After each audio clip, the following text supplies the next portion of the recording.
Ozhinjavalappu Prathibha arts and sports ക്ലബിന്റെ വാർഷികാഘോഷ പരിപാടികൾക്ക് സമാപനമായി മെഗാ തിരുവാതിരയും പ്രഭാഷണവും നടന്നു.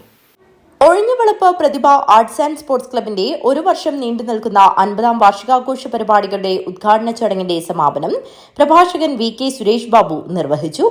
ഭക്തി എന്നൊക്കെ പറയുന്നത് കേട്ടിട്ടുണ്ടോ? ഭക്തി എന്ന് പറഞ്ഞാൽ ഈ ചന്ദനം തൊടലും ഭസ്മം തൊടലും വഴിപാട് കഴിപ്പിക്കലൊന്നുമല്ല. ഉള്ളിൽ വെളിച്ചമുള്ളവനാണ് ഭക്തൻ എന്നാണ്. പ്രതിഭ എന്ന് പറഞ്ഞാൽ വ്യത്യസ്തമായ ഓരോ ആൾ, ഓരോ പ്രതി എന്ന് പറഞ്ഞാൽ ഓരോ ആള്. അക്ഷരം പ്രതി എന്ന് കേട്ടിട്ടില്ലേ? അതുപോലെ ഓരോ ആൾക്കും വ്യത്യസ്തമായ ഒരു പ്രകാശമുണ്ട്, അതാണ് പ്രതിഭ. ആനന്ദവർദ്ധനൻ പ്രതിഭയെക്കുറിച്ച് കൊടുക്കുന്ന ഒരു നിർവചനമുണ്ട്. നവനവോന്മേഷശാലിനി പ്രജ്ഞാ പ്രതിഭ.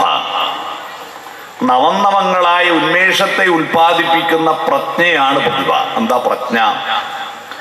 പ്രജ്ഞ എന്ന് പറഞ്ഞാൽ പ്രകർഷേണയുള്ള ജ്ഞാനമാണ്. എന്താ ജ്ഞാനം? അറിവ്. അറിവുണ്ടായത് കൊണ്ട് മാത്രം കാര്യമില്ല.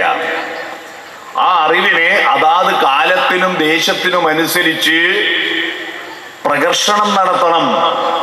എന്ന് പറഞ്ഞാൽ വികസിപ്പിക്കണം, കത്തിക്കണം.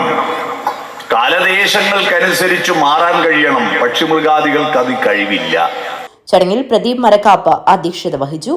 പ്രശസ്ത നാടകരചയിതാവ് രാജ്മോഹൻ നീലേശ്വരം, മുൻകാല നാടകനടി സാവിത്രി ശ്രീധരൻ എന്നിവരെ ചടങ്ങിൽ ആദരിച്ചു. Priyesh Kanhangad, Abhinand TV, Sini Ramesh, Biju Raj CK, Vinod K എന്നിവർ സംസാരിച്ചു. തുടർന്ന് നാട്ടിലെ കലാകാരികൾ അവതരിപ്പിച്ച മെഗാ ഫ്യൂഷൻ തിരുവാതിരയും പ്രശസ്ത ഗസൽ ഗായകൻ അലോഷിയുടെ ഗസൽ രാവും അരങ്ങേറി. News bureau, Kanhangad.